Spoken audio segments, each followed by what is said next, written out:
믿음이 시간을 만나면 열매를 맺게 됩니다. 한순간에 임하는 강한 믿음은 은사로서 하나님의 역사를 일으킵니다. 그 믿음이 산을 옮겨서 바다에 빠지게 합니다. 그 믿음이 요단강을 건너게 하고 여리고성을 무너뜨렸습니다.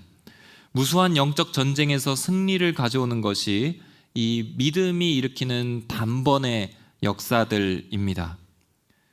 그런데 이 믿음이 오랜 시간 지속된다면 그 믿음은 뿌리를 내리고 자라서 열매를 맺고 향기를 내게 됩니다. 참 당연하면서도 신비로운 일이 이 믿음 안에 있습니다. 우리는 단번에 강한 믿음이 가져오는 하나님의 역사에도 주목해야 되지만 이 오랜 믿음의 결과도 분명히 알고 묵상하며 날마다 집중해서 신앙생활을 해야 합니다. 왜냐하면 신앙생활이라는 것은 결국 긴 시간을 전제로 하기 때문입니다. 성경은 믿음이 시간을 만나서 이뤄내는 그 결과와 목표를 우리가 정확히 알 것을 권면합니다. 바울이 신앙생활을 묘사하면서 기가 막힌 비유를 드는데요. 고린도전서 9장 26절 말씀, 우리 자막을 통해 함께 읽겠습니다. 시작. 그러므로 나는 목표가 없는 것처럼 달리지 않고 허공을 치듯이 싸우지 않습니다. 아멘. 목표가 없는 것처럼 달리지 않는다. 분명한 결과와 목표를 알고 있다는 것입니다. 허공을 치는 싸움이 아닙니다. 분명한 목표가 있고 목적 지점이 있는 신앙이라는 뜻입니다. 사랑하는 성도 여러분, 예수 그리스도를 믿고 주일에 교회에 나와 예배를 드리며 소위 믿음 생활, 신앙 생활을 하는 여러분의 이 길 끝에 어떠한 청사진이 있을까요? 신앙 생활의 목표 그 지점에는 정말 무엇이 있을까요? 믿음이 시간을 만나고 나면 과연 무엇이 우리 앞에서 남게 될까요? 그 결과는 한마디로 열매입니다. 시간이 지나고 우리는 모두 결국 우리가 믿어온 것에 열매를 맺고 있을 것입니다. 성경은 신앙이 시간을 만나서 맺는 결과, 그 목표와 방향, 열매를 분명하게 강조하고 있습니다. 오늘 말씀은 이 열매를 아주 진한 향기로 보여주는 한 인물을 만나게 되는데, 함께 살펴볼 여호수아서 쪽 그 인물은 바로 갈렙입니다. 우리 7절부터 9절 말씀 함께 먼저 읽고 가겠습니다. 시작. 여호와의 종 모세가 가데스 바네아에서 이 땅을 정탐하라고 나를 보냈을 때 내 나이 40세였습니다. 그때 나는 내 마음에 확신이 서는 대로 그에게 보고했습니다. 그런데 나와 함께 올라갔던 내 형제들은 백성들의 마음을 약하게 했습니다. 그래도 나는 마음을 다해 내 하나님 여호와를 따랐습니다. 그러자 그날 모세가 내게 맹세했습니다.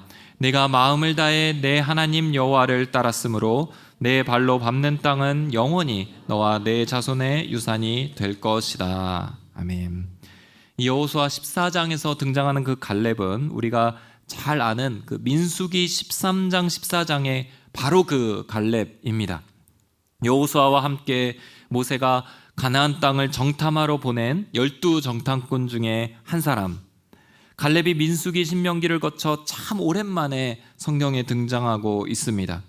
가데스 바네아 땅에서 가나안 땅을 정탐하고 돌아와서 보고한 지 무려 45년이 흘렀습니다. 가나안 땅 거인 족속 아낙 자손들이 있음에도 하나님께서 우리와 함께 하시기 때문에 올라가서 그들을 치자 믿음의 보고를 했고, 끝까지 하나님을 온전히 신뢰한 그가 이 45년이라는 긴 시간 동안 이 초창기에 굳은 그 믿음을 갖고 오랜 시간을 버텨온 다음 맺는 열매가 과연 무엇이었을까? 오늘 두 가지로 살펴보기를 원합니다. 첫째로, 하나님이 하셨음을 고백하며 감사하라는 것입니다. 신앙의 이 열매는 범사에 감사하는 것입니다. 감사는 다름이 아니라 어떤 일에 대한 해석을 하는 것입니다. 이 일이 그 대상의 덕분으로 여기고 고마움을 담아 표현해내는 것, 그것이 바로 감사입니다. 이 감사가 신앙의 열매입니다. 사실 신앙의 꽃이라고 표현되는 너무도 아름다운 열매가 바로 감사입니다. 감사는 천국 문을 열고, 감사는 이 땅에서 천국을 경험하게 하고, 감사는 함께 행복하게 만들며, 감사는 신앙의 능력을 회복시키는 아주 신비로운 힘이 있습니다. 지금 이스라엘에서도 가장 나이가 많은 축에 속하는 갈렙이 여호수아 앞에 나와 노익장을 보여주고 있습니다. 어디서 그런 힘이 났을까? 본래 갈렙이 원래 그런 영웅호걸 같은 기계를 가진 자였단 말인가? 도대체 어떤 비결이 있길래 이러한 담대한 요구를 여호수아 앞에서 할 수 있었을까? 이 갈렙의 고백 속에 힌트가 있습니다. 갈렙이 보여주는 고백은 그의 지난 삶을 바라보는 해석을 그대로 담아내고 있습니다. 갈렙이 어떻게 자신의 삶을 해석하고 있는지 우리 10절, 11절 말씀 함께 읽겠습니다. 시작. 이제 보십시오. 여호와께서 나를 살려주셨습니다. 이스라엘이 광야에서 방황하던 때 여호와께서 모세에게 이 말씀을 하신 지 45년이 됐습니다. 지금 내가 85세가 됐습니다. 모세가 나를 보냈던 때처럼 나는 아직도 강건하고 내가 그때와 마찬가지로 전쟁에 드나드는데 기력이 왕성합니다. 내가 85세까지 살아있다라는 고백을 합니다. 지금도 정정해서 전쟁터에 드나들 수 있다 장담합니다. 이 갈렙이 보여주는 근거가 아주 명확합니다. 그것은 여호와께서 나를 살려주셨습니다라는 고백입니다. 여호와께서 나를 살려주셨습니다.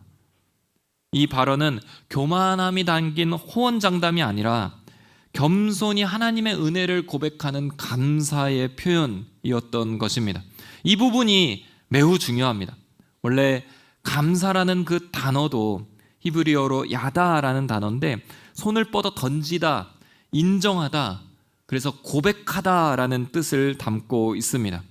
그러니까 사람 사이에서 고마움을 표현하는 단순한 땡큐로는 이 단어를 담아내지 못합니다. 이 단어는 거의 대부분 하나님을 향해서 쓰이는 단어인데 하나님의 신실하심에 대한 믿음이 동기가 되어서 이 일은 하나님이 하셨습니다라는 것을 인정하는 고백에서 쓰이는 표현입니다. 핵심은 겸손함과 해석입니다. 감사의 출발점은 하나님이 하셨음을 인정하는 것입니다. 이 일은 하나님께서 하신 일임을 인정하고 고백할 때 감사의 마음이 준비됩니다. 과거의 일도 현재의 일도 기쁜 일이든 슬픈 일이든 아까 찬양에서 고백했듯이 범사에 이러나 저러나 감사하는 여호와께서 선하게 행하셨다는 것을 마음 깊이 인정하고 붙잡고 하나님께서 하신 일입니다 라고 고백하는 것, 그것이 바로 원어의 감사의 뜻입니다. 누가복음 17장에서는 10명의 나병 환자가 나옵니다. 예수님을 만나서 고침받게 되죠. 그들이 제사장에게 몸을 보이러 가라라는 말씀을 듣고 가는 도중에 몸이 깨끗하게 낫습니다. 그러자 그 중에 한 사람이 제사장에게 가서 몸을 보이라는 그 길을 멈추고 되돌아와 하나님께 영광을 돌리며 예수님의 발 앞에 엎드립니다. 그러자 예수님이 이런 말씀을 하십니다. 10명이 깨끗해지지 않았느냐? 나머지 9은 어디에 있느냐? 이 이방 사람 말고는 하나님께 영광을 돌리려고 되돌아온 사람이 없단 말이냐? 이 비유를 가만히 보십시오. 좀 억울할 법한 비유입니다. 이 제사장에 가서 몸을 보이라고 했으니 그 명령에 순종하면서 갔을 뿐인데 가면서 나와서 이제 제사장에게 몸을 보여드리고 감사의 마음이 있으면 그때 예수님께로 돌아오면 되는 거 아니냐. 만약 이러려고 했던 사람이 그 9 중에 있다면 예수님의 이 책망이 굉장히 억울했을 것입니다. 이 비유의 의미가 뭘까요? 이 비유 안에 담겨있는 그 핵심이 뭘까요? 제사장에 갔던 9명과 되돌아왔던 1명의 차이의 그 핵심은 무엇인가? 지금 내가 낳은 것은 100% 하나님의 은혜입니다 라는 고백의 유무입니다. 감사는 나의 나 된 것은 하나님의 은혜다, 모두 다 하나님의 은혜다, 하나님 덕분입니다 라는 해석에서 비롯됩니다. 이 고백은 내 모든 것이 전부 감사할 것 뿐입니다 라는 내적 결론을 포함합니다.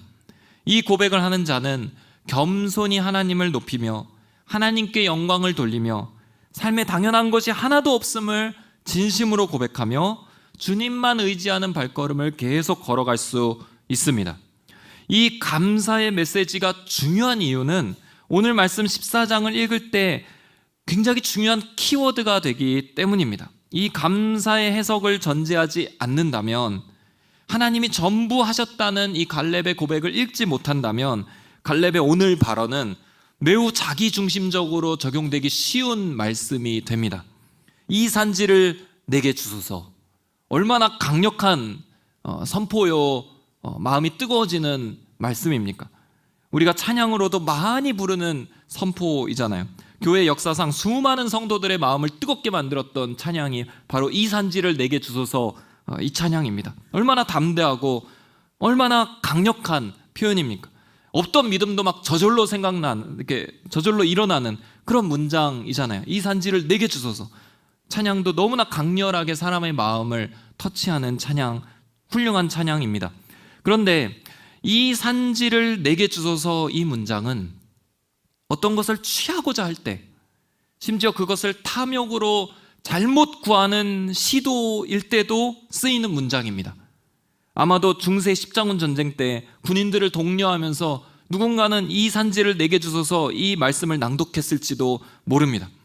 더 기막힌 것은 이 이단에서도 이 산지를 내게 주소서 찬양을 부릅니다. 그들도 모여서 이 산지를 내게 주소서 하면서 막 뜨겁게 찬양을 합니다. 이념이 가득한 인본주의자들도 이 성경 말씀을 가져와 인용하면서 자신이 원하는 바를 쟁취하도록 선동합니다. 무엇인가 뜻을 펼치려고 하는 자들에게 있어서 이 산지를 내게 주소서 하는 이 표현은 너무도 용기를 내게 하는 좋은 표현입니다. 그러나 사랑하는 성도 여러분, 이 여호수아 14장의 갈렙의 고백은 그렇게 인위적으로 적용되어야 할, 함부로 적용될 표현은 절대로 아닙니다. 정확한 영성이 담겨서 나온 고백의 표현입니다. 갈렙이 평생을 바쳐 따라온 하나님과의 올바른 관계 속에서 고백이 되는 것입니다. 갈렙은 지난 자신의 광야 45년의 세월, 85세의 나이가 오로지 하나님의 은혜 속에서 이루어졌음을 꼭꼭 되새기며 고백하고 있습니다. 여호와께서 나를 살려주셨습니다.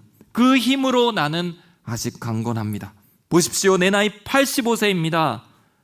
진정한 감사는 주어는 하나님이고 해석은 하나님이 하셨다이며 중심은 겸손인 것입니다. 사랑하는 성도 여러분, 이러한 감사가 우리 안에서 회복되기를 주의 이름으로 축원합니다. 이러한 진정성이 담긴 감사를 하나님 앞에 소중하게 들려드릴 수 있게 되기를 바랍니다. 여러분들의 지난 삶을 한번 돌아보십시오. 아마 좋은 일도 있고 기쁜 일도 물론 있지만 때로는 힘든 일도 있었고 마음 어려운 사건들도 있었을 것입니다. 때로는 이 일을 하나님이 하셨는가 라고 고백하기도 어려운, 마음을 너무 어려웠던 그런 쉽지 않은 일들도 우리 안에 있었을 것입니다.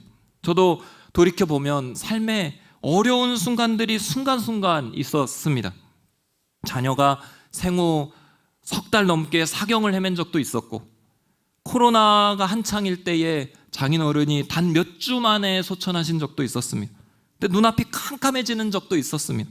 지금도 어떤 중증 장애인 아이의 부모로서 매일매일 영화를 한 편씩 찍으면서 하루하루를 살고 있습니다. 삶에서 그런 시간이 발견될 때에, 삶에서 해석이 여전히 남아있는, 숙제로 남겨진 그 부분을 발견했을 때에 가만히 놓고 하나님 앞에 가십시오. 주님의 십자가 사랑을 통과하며 그 순간을 해석하십시오. 하나님은 그 순간 어디에 계셨으며 하나님의 신실하심은 어떻게 나타나고 있었는가? 이 일로 말미암아 하나님은 나에게 무엇을 보여주셨는가? 광야 40년 같은 인생뿐이어도 지난 시간 동안 나를 살게 하셨던 분은 누구이셨는가? 내 삶을 짧은 문장으로 표현해낸다면 주어는 누구인가? 누구의 이름이 영광을 받아야 하는가? 나의 노력인가? 내 의지로 살았는가? 아니면 하나님의 은혜였는가? 그 답을 찾았으면 여러분들 이제 여러분들 영혼을 향하여 결론을 내리십시오. 내 영혼아, 하나님께 감사하라. 하나님을 찬양하라. 하나님께서 하셨습니다. 우리 믿음의 선조들은 아주 멋진 한자 성어를 만들어냈습니다. 일체 은혜요 범사 감사다. 일체 은혜요 범사 감사다. 나의 나된 것은 다 하나님의 은혜다. 모든 것이 은혜요 당연한 것 하나도 없었다. 내 영혼아 범사에 감사하라. 이렇게 고백할 때에, 이렇게 하나님을 인정하고 그 해석 위에서 고백할 때에 여러분의 감사의 진정성이 담겨질 것입니다. 하나님은 그 어떤 순간보다 여러분의 이 고백 속에서 영광을 받으실 것입니다. 천사도 흠모하는 부분이 있습니다. 바로 우리 인간이 감사할 때입니다. 그 감사와 찬송의 열매가 우리의 삶에서 드디어 맺힐 것입니다. 인생의 모든 순간 하나님이 하셨음을 겸손히 고백하며 그 해석 가운데 진정한 감사의 열매를 맺을 수 있게 되기를 주의 이름으로 축원합니다. 둘째로, 오늘의 삶을 믿음으로 진전시키며 충성하라입니다. 갈렙이 오랜 신앙을 통해 보여준 첫 번째 열매가 바로 감사였다면, 두 번째 열매는 충성입니다. 감사는 하나님이 하셨음을 고백하는 것이라면, 충성은 그 감사의 결론에 대한 나의 태도, 하나님의 신실하심에 마땅한 나의 태도를 말합니다. 마치 동전의 양면처럼 서로 연결이 되어 있습니다. 주어가 바뀌면서 감사는 충성으로 바뀝니다. 하나님께 초점을 두면 감사가 되고요, 오늘 나의 삶에 초점을 맞추면 충성이 됩니다. 갈렙은 이 충성을 여실히 표현하고 있습니다. 오늘 말씀에서 우리말 성경에서는 마음을 다해 따르다라는 그 표현이 개역개정 성경으로는 충성이라는 표현으로 번역되는 문구입니다. 8절에 나는 마음을 다해 내 하나님 여호와를 따랐습니다. 이거는 개역개정에서 나는 내 하나님 여호와께 충성하였으므로, 9절에서도 네가 마음을 다해 내 하나님 여호와를 따랐으므로, 이것도 내가 내 하나님 여호와께 충성하였은즉, 14절에서도 또 결론적으로 또 강조합니다. 우리 14절 말씀 함께 읽어볼까요? 시작. 따라서 헤브론은 오늘까지 그니스 사람 여분네의 아들 갈렙의 유산이 됐습니다. 그가 이스라엘의 하나님 여호와를 마음을 다해 따랐기 때문입니다. 충성했기 때문입니다. 오늘 말씀은 무엇보다 충성이 강조된 본문입니다. 갈렙은 감사의 고백이 있는 사람이면서 동시에 충성의 사람이었습니다. 이 충성, 마음을 다해서 따르다라는 단어는 그 오롯이 가득 채워져 있다, 이런 의미가 있습니다. 충만하고 풍성하고 가득하고 어떤 일이 완성되고 빈 공간이나 어떤 이물질 하나도 없이 오롯이 그것으로만 가득 채워져 있는 그 상태를, 그런 모습을 묘사할 때 이 단어가 쓰입니다. 그게 충성입니다. 따라서 이 충성은 개념적으로 매우 적극적인 단어가 됩니다. 뭔가 이질적인 요소가 있으면 적극적으로 그 요소를 제거해내는 능력과 능동성을 갖습니다. 충성의 사람은 적극적으로 자신의 삶을 움직여가는 사람이 됩니다. 사랑하는 성도 여러분, 갈렙처럼 하나님께 충성하는 자가 되기를 원하십니까? 아멘이 너무 네, 막 갈등이 되시나 봐요. 네, 아멘이 막 이렇게. 네, 다시 한번, 갈렙처럼 하나님께 충성하는 자가 되길 원하십니까? 아멘. 네, 그렇다면 우리 안에서 매우 단호한 각오가 필요합니다. 이에 반하는 것들, 여기서 벗어나는 것들을 삶에서 제거하려는 결단과 의지가 우리에게는 있어야 합니다. 몇 가지 예를 들어보겠습니다. 여러분 삶을 한번 돌아보면서 내가 진짜 충성할까 한번 결정해 보시는 시간 되기를 바랍니다.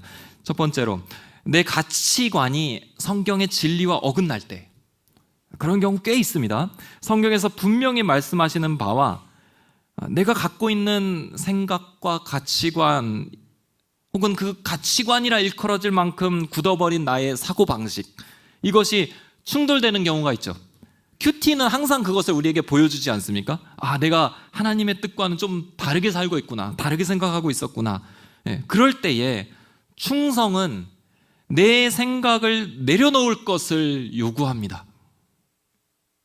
세상은 어떨까요? 세상은 반대로 하나님의 뜻과 성경적 진리를 바꾸라라고 유혹하지요. 어떻게든 내가 옳다는 것을 증명해야 되고, 내가 정죄받는 것은 피해가는 그런 성경 말씀이 나를 이렇게 찌르는 것을 어떻게든 벗어나려고 그 말씀을 왜곡시키는 그런 해석을 찾으려는 데 혈안이 되는 것이 바로 세상입니다. 그러나 마음을 다해 하나님을 따르는 충성은 내 생각을 과감하게 포기하게 만듭니다. 내 생각의 영역에서조차 오직 하나님으로 충만해져야 하는 것을 성령님이 강권하시기 때문입니다. 또 다른 예로, 내가 가치관 생각 말고 내가 즐겨하고 있는 어떤 습관, 무의식적으로라도 빠져있는 어떤 취미나 일상의 어떤 생활 패턴, 그것이 하나님께서 기뻐하시는 것이 아니라고 할 때에 충성은 그 습관과 패턴마저 과감하게 버리라 라고 말씀합니다. 세상은 다를 겁니다. 세상은 그것은 정죄받을 일이 아니야, 누구나 그 정도는 하고 있잖아, 자유롭게 해도 괜찮아, 너무 빡빡하게 살지 마, 그리고 나의 습관과 문화를 인정하고 변호할 것입니다. 그러나 하나님 앞에서의 충성된 사람은 이 일이 하나님께 나아가는데 거리낌이 된다고 반드시 느낄 겁니다. 그리고 근심하며 회개하며 돌이키려 할 것입니다. 그것이 나에게 있어 당장의 스트레스가 된다고 해도 하나님의 도우심을 구하면서 회개의 자리로 자꾸 나아가게 할 것입니다. 그것이 충성의 방향입니다. 점점 어려워지죠. 또 하나의 예를 한번 들어보겠습니다. 정말 이거는 어렵다고 생각됩니다. 나의 직업과 세상 속에서의 태도와 방향, 그것이 성경이 말씀하는 가치들과 어긋날 때가 많죠. 세상을 살다 보면 그 세상의 흐름대로 살아서 어떻게든 사회생활을 해야 되지 않습니까? 근데 그 안에서 성경의 가치와 어긋나는 것이 발견될 때 충성은 우리들이 매우 좁은 문을 열고 좁은 길로 갈 것을 제시할 것입니다. 세상은 부정과 부패, 뇌물, 거짓말, 속이는 것과 감추는 일, 심지어 도덕적으로 비난받는 일일지라도 걸리지 않으면 괜찮다고 말하면서 내 자신이 조금이라도 손해를 보지 않고 이익을 움켜쥐고 절대로 남을 돌아보지 않고 자신만을 배부르게 하며 자신을 부풀리고 영광을 취하려는 그런 탐심과 권력과 명예욕에 아주 밀접하게 연결되어 있습니다. 정직과 진실, 공의와 정의는 폄하하고 당장 눈앞에 이윤에만 콜똘해서 공동체를 파괴가 되든 말든 그것을 파괴하는 것을 선택하는 것 또한 서슴지 않습니다. 그런 세상살이의 방법에 대해서 충성된 그리스도인들은 그 세상에 충격을 던집니다. 오직 하나님 앞에서 마음을 다해 따르는 충성은 우리의 일상과 사회생활에도 직격탄을 던질 것입니다. 사랑하는 성도 여러분, 하나님 나라를 위한 충성이 여러분 안에 온전히 중심에 자리 잡고 있는지를 진지하게 점검하고 고민하시기를 바랍니다.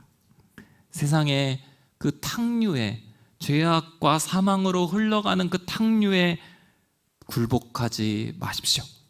오히려 거룩한 선으로 악을 이기는 방법을 제시하며 충성의 열매를 삶 가운데서 맺어 나아가시기를 주의 이름으로 축원합니다.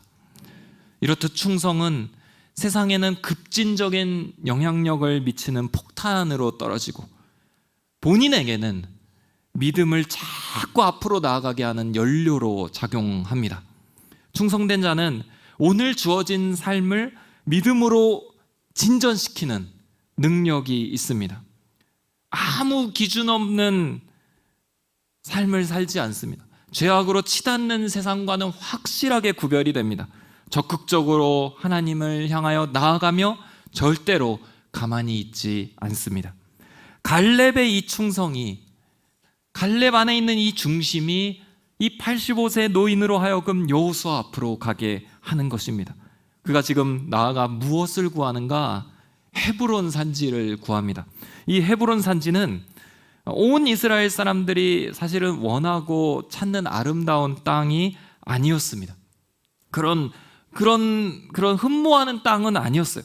오히려 지금 이스라엘에게는 가장 어려운 숙제, 가장 어려운 난적이 있는 성이었습니다. 우리 12절 말씀 함께 읽겠습니다. 시작.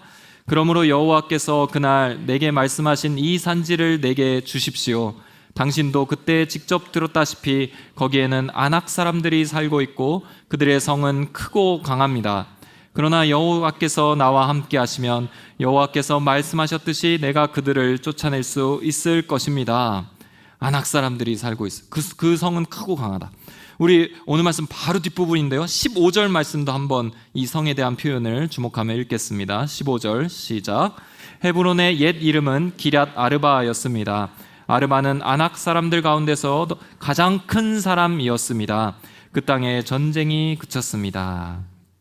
헤브론은 사실은 굉장히 성지이기도 합니다. 이스라엘의 영광스러운 유적지입니다. 아브라함이 장막을 쳤던 곳이고 자신과 또 자신의 가문의 묘지를 위해서 돈을 주고 샀던 그 막벨라 굴이 있던, 이스라엘 자손에게는 꼭 함께 해야 되는 영광스러운 기업이기도 했습니다. 반드시 되찾아야 되는 거룩한 땅이 있다면 바로 헤브론이었을 것입니다. 그런데 이 성은 아낙 사람들 중에서도 가장 큰 사람의 자손들이 거하는 곳, 민수기 13장에서 보면 열 정탐꾼들이 그들을 보니 우리 눈에도 메뚜기처럼 보이더라 하면서 벌벌 떨게 만든 그 장본인들이 있는 곳이 바로 헤브론 성이었습니다. 분명히 대부분의 정복 전쟁을 마치고 있는 이 이스라엘 입장에서도 그토록 믿음의 전투를 하고 또 해서 전쟁에 굳은 살이 배었을 만큼 강력한 그 이스라엘의 전사들에게 있어서도 최후로 남겨져 있는 성, 큰 숙제처럼 여겨지는 대적이 바로 헤브론의 아낙 자손들이었습니다. 그런데 이 노년의 갈렙이 나아가 요청하는 것입니다. 이 산지를 나에게 주십시오. 당신이 알고 계시는 바대로 거기에는 아낙 사람들이 있고 그 성은 크고 강합니다. 그러나 여호와께서 함께 하신다면 내가 필경 그들을 쫓아낼 수 있을 겁니다. 어떻게 그렇게 당당할 수 있는가? 바로 충성입니다. 충성이 갈렙의 사명을 기억나게 했습니다. 45년 전에 그 가데스 바네아에서 정탐보고를 하고 있던 그때에 두려워하는 백성을 향해 옷을 찢는 두 사람이 있었습니다. 갈렙과 여호수아가 옷을 찢으면서 그 땅 백성을 절대로 두려워하지 마라. 그들은 우리의 밥이다. 그들의 신은 떠났지만 우리 하나님 여호와는 우리와 함께하고 계시지 않느냐. 이렇게 단언했던 갈렙은 평생 그 마음을 갖고 하나님 앞에 있었습니다. 헤브론을 두려움의 대상이 아니라 평생 사명을 완성할 마지막 퍼즐 조각으로 보는 사람은 갈렙뿐이었습니다. 다르죠. 충성의 사람은 세상을 다르게 보는 겁니다. 실제로 갈렙은 당당하게 그 헤브론 성으로 나아가 헤브론을 정복합니다. 정복 후에도 세상과는 또 다른 길을 갑니다. 본인과 유다 자손들은 헤브론 성 안에 살지 않고요, 그 성을 여호수아 21장에 가보면 레위인들에게 줍니다. 그리고 도피성으로 그 성을 주고 유다 지파는 그 곁에 산 기슭에서 주변 마을에서 거주하게 됩니다. 어떠한 이기적인 동기도 아니고 탐심도 아니고 오직 믿음으로 충성하면서 솔선수범하는 갈렙이었습니다. 그리고 그를 통하여 이 14장 말미에 여호수아서 전체의 긴 정복 전쟁이 끝났다는 종전선언, 이 땅에 전쟁이 그쳤더라라는 영광스러운 선언이 드디어 내려지게 됩니다. 이 결말이 결코 우연이 아닙니다. 갈렙의 충성을 성경은 마지막 장면으로 강조하며 이 전쟁의 핵심으로 들고 있습니다. 이 갈렙의 충성은 대대로 이후의 자손들에게 영향력을 미칩니다. 갈렙의 신앙을 본받아서 사위 온니엘이 사사 시대의 유명한 이스라엘의 용맹한 사사가 되고, 또 헤브론을 중심으로 하여 다윗 왕국이 건설되고, 또 유다 지파, 그 남쪽에 있는 유다 지파의 중심이 되어서 충성된 유다 혈통으로 남는 것이 바로 이 헤브론에 남아있는 갈렙의 자손들입니다. 사랑하는 성도 여러분, 저는 오늘 그 어느 때보다 어마어마한 신앙의 모본을 여러분들 앞에 제시하고 있습니다. 말씀을 준비하면서 사실 제가 압도당하는 기분이었습니다. 선포하는 저 역시도 과연 이 메시지대로 갈렙처럼 살 수 있을까? 자문하면서 깊이 있게 기도하였습니다. 갈렙이란 인물이 보여준 그 열매가 너무도 깊고 진해서 그가 진정 하나님을 사랑하는 사람이었구나라는 생각이 들었습니다. 천국에 가면 갈렙을 좀 빨리 만나보고 싶다, 이런 마음이 들었습니다. 그는 한순간 믿음의 능력을 보여준 사람이 아니었습니다. 그의 진면목은 그의 온전한 중심이 시간이 흘러도 변치 않았고 더 깊어져서 열매를 맺었다는 것에 있습니다. 우리는 그의 감사와 충성의 열매에서 예수 그리스도를 닮은 모습을 어렵지 않게 발견할 수 있습니다. 그리스도의 향기가 갈렙의 삶에서 아주 진하게 묻혀 나옵니다. 그러나 오늘 메시지가 갈렙이 훌륭하고 위대한 신앙의 위인이었다는 것을 아는 것으로 끝나면 절대로 안 됩니다. 갈렙이 대단했구나, 갈렙은 정말 하나님을 사랑했구나, 그에게 있어 감사와 충성의 열매가 있었구나, 나는 아닌데, 이 부족한 우리와 온전한 갈렙이 보여준 이 거리감을 여러분들 나가기 전에 해결하시고 가야 합니다. 그것이 안 되어서, 그 방법을 몰라서 사실 우리가 절규하고 있어야 합니다. 사도행전 2장에 오순절 성령 감림 후에 베드로의 설교를 듣고 반응하는 예루살렘 사람들이 이렇게 고백하죠. 그들이 이 말을 듣고 마음에 찔려 사도들에게 물어 이르되, 형제들아 우리가 어찌할꼬 하거늘. 그러면 어떻게 해야 됩니까? 지금 갈렙이 이렇게 대단한 신앙을 보여주고 있는데 우리는 그것이 너무도 쉽지 않은데 어떻게 해야 합니까? 고민해야 됩니다. 그때 베드로가 사도행전에서 이렇게 고백합니다. 사도행전 2장 38절 39절 함께 읽겠습니다. 시작. 이때 베드로가 대답했습니다. 회개하십시오. 그리고 여러분의 죄를 용서받기 위해 예수 그리스도의 이름으로 여러분이 각각 세례를 받으십시오. 그러면 여러분이 성령의 선물을 받게 될 것입니다. 이 약속은 여러분과 여러분의 자녀와 먼데 있는 모든 사람, 곧 주 우리 하나님께서 부르시는 모든 사람들에게 주신 것입니다. 아멘. 사랑하는 성도 여러분, 우리에게 소망이 있다면 성령의 약속입니다. 그것이 이 메시지의 결론이 되어야 합니다. 예수님을 믿는 우리 안에 하나님의 영이 들어와 거하고 계십니다. 이 성령의 약속은 2000년 전 그 예루살렘에 모였던 자들뿐 아니라 먼데 있는 모든 사람과 그의 자녀들, 하나님께서 부르시는 모든 사람들 누구에게든지 주신 약속입니다. 성령님께서 여러분들 안에서 열매를 맺어 가실 것입니다. 감사와 충성을 책임지고 열매 맺으실 것입니다. 우리가 할 수 있는 것이 절대로 아닙니다. 나의 결단 위에 성령님의 기름 부으심이 있기를 갈망하고 의지하며 기도하십시오. 내가 좀 더 충성하면 되지, 그래 좀 더 감사하는 삶을 살자, 이렇게 나아간다면 아마도 일주일도 안 돼서 100% 실패할 것입니다. 아니면 교만이 더 견고해진 모습으로 하나님 앞에 설 것입니다. 감사도 충성도 성령의 열매라는 것을 기억하십시오. 오늘 메시지를 기억하며 나에겐 능력이 없음을 고백하며 겸손히 성령님 앞에 엎드리며 도우심을 구하십시오. 하나님이 하셨음을 고백하며 그 해석 위에서 감사하길 바랍니다. 오늘의 삶을 믿음으로 진전시키면서 하나님께 끝까지 충성하시길 바랍니다.